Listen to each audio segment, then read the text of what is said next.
ಪ್ರತಿಯೊಂದು ಹಳ್ಳಿಯಲ್ಲಿ ಹೋದಾಗೂ ಅಲ್ಲಿ ಸಮಸ್ಯೆಗಳನ್ನೆಲ್ಲ ಪಟ್ಟಿ ಮಾಡ್ಕೊಳ್ತೀರಿ ಅಂತ ಹೇಳಿ ಕೇಳ್ಪಟ್ವಿ. ಆ ಪಟ್ಟಿ ತಗೊಂಡು ಏನು ಮಾಡ್ತೀರಿ ಈಗ ಸದ್ಯದ ಪರಿಸ್ಥಿತಿ? ಈಗ ಪ್ರಣಾಳಿಕೆ ರೆಡಿ ಮಾಡ್ತಾ ಇದ್ದೀನಿ. ಆ ಪಟ್ಟಿ ತಗೊಂಡು ಒಂದು ಪ್ರಣಾಳಿಕೆ ರೆಡಿ ಮಾಡ್ತಾ ಇದ್ದೀನಿ. ಈಗ ನನಗೆ ಗಮನಕ್ಕೆ ಬಂದಂಗೆ ಒಂದು 300 ಹಳ್ಳಿಗೆ ಬಸ್ ಸೌಕರ್ಯ ಇಲ್ಲ. ಎಷ್ಟೋ ಕಡೆ ಬಸ್ ಸೌಕರ್ಯ ಇಲ್ಲ ಅಂತಂದು ಆ ಊರಿನ ಹೆಣ್ಣು ಮಕ್ಕಳು ಶಾಲೆಗೆ ಹೋಗೋದನ್ನು ನಿಲ್ಲಿಸಿದ್ದಾರೆ.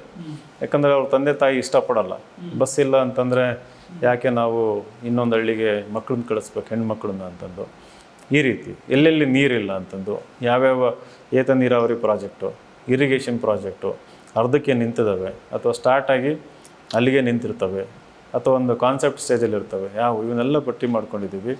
ಯಾವ್ಯಾವ ಹಳ್ಳಿನಲ್ಲಿ ಶಾಲೆಗಳಿಗೆ ಕೊಠಡಿಗಳಿಲ್ಲ, ಟೀಚರ್ಸ್ಗಳಿಲ್ಲ, ಲೈಬ್ರರಿ ಇಲ್ಲ. ಸೊ ಈ ರೀತಿ ಎಲ್ಲ ರೆಡಿ ಮಾಡ್ಕೊಂಡು ಒಂದು ಮೊಟ್ಟ ಮೊದಲ ಬಾರಿಗೆ ನನಗೆ ಅನಿಸ್ದಂಗೆ ಯಾವ MP ಕೂಡ MP ಆಸ್ಪಿರೆಂಟು ಆಕಾಂಕ್ಷಿ ಒಂದು ಪ್ರಣಾಳಿಕೆ ಅಂತ ಬಿಡಲ್ಲ, ಮ್ಯಾನಿಫೆಸ್ಟೋ ಅಂತಂದು.